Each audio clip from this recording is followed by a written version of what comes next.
This is a short, scary story, and it's called I Met God, I Wish I Hadn't, in r/no sleep by the Reddit user Darius Pilgrim. And it reads As a pastor, I spent my days comforting and consoling the downtrodden and despairing. Of course, I try my best to be wise, to say the right words in the correct order, and bring peace to those who come to me. But when all else fails, as it often does, I always get my trusty line of last resort: bring it to the Lord in prayer. It's the perfect out. You just talk to God and you'll feel better. I take the entire burden of healing from my shoulders and put it on a big guy. And if it doesn't work, hey, don't look at me. That's between you and God. Who am I to come between? Maybe there's something wrong with you in your relationship with Him. It's great advice. It really is. And it certainly keeps the mortgage paid. But there's a little secret. It's bullshit. I've tried it myself for most of my life. And do you know what I've heard back from God? Nothing. Not a zilch. Not a word. Ever. Does that make me a hypocrite? Yeah, probably. But I wasn't always like this. I studied my tail off in the seminary. I've memorized almost the entire Bible by heart. I've studied world religions to figure out the best ways to save on their adherents, and read just about every book there is on writing compelling sermons. As far back as I can remember, I always wanted to be a pastor. But I guess I always figured that once I had learned enough, once God knew I was sincere in my faith and strong in my commitment, and I had proven that I was truly a believer and everything would just snap into place, He'd tell me what to do. I'm still waiting. This particular Sunday had been an especially rough one. The take from the offering was light once again, and the attendance was way down. I don't think my fake it till you make it approach is working anymore. I've tried my best, but faking faith is an extremely exhausting and challenging affair.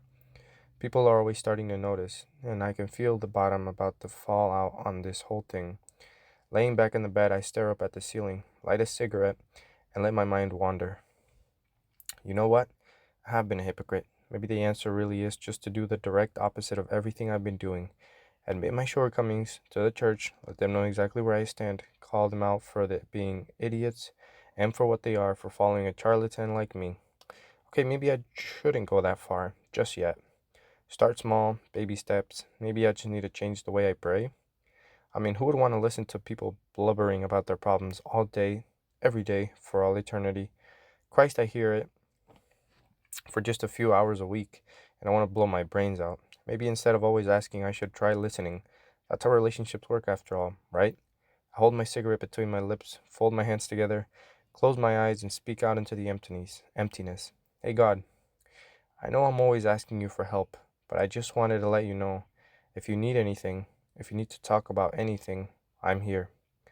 I instantly feel someone's weight shift on my bed, down by my feet, and my eyes snap open.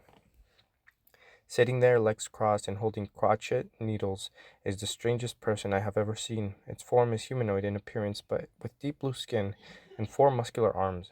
It reminds me of a gym rat's caricature of the genie from Aladdin, mixed with someone's grandma. The kind so old she'd stop caring about the social acceptability of what she's saying. Well, finally, the being says, never looking up from the crochet in progress. Do you know how long I've wanted to hear someone finally ask that? You humans so tied up in your little affairs, your own self-importance, you never even think to stop and ask how your own creator is doing. Do you know you are the first? The very first human in all of history, since the beginning of time, to ask if I needed to talk? The very first. Who? What? Where? Who are you? I managed to stammer out. Oh yeah, hi, got there, remember? You just asked if I needed anything.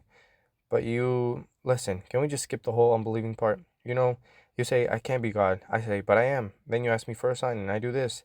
The being struck his crochet needles together, and all at once the following happened. Lightning flashed outside of my room. A choir of angels appeared above my bed. An invisible hand began writing on my wall. The cup of water on my bedstand turned to wine. Bells began ringing, and I wet my pants in terror. He snapped the needles together once again, and they were gone. Except for my wet pajamas, those stayed.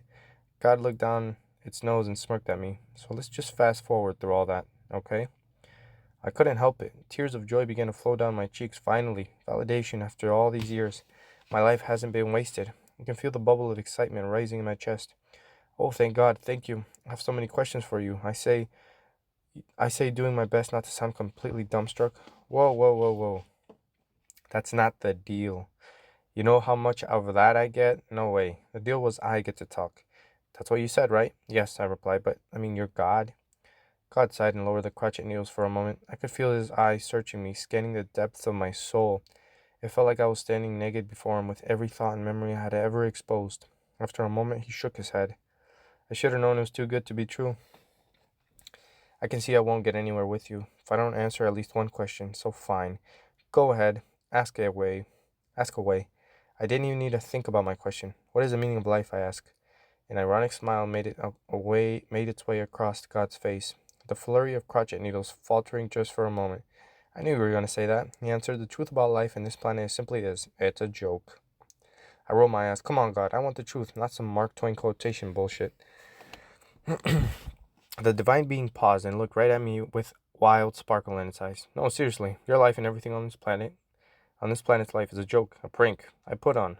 I was hanging out one night with a bunch of gods from other multiverses, and the one of them bet me that I couldn't create a world where the inhabitants were so dumb, so utterly stupid, that they'd convince themselves of their own absolute supremacy. The result was Earth.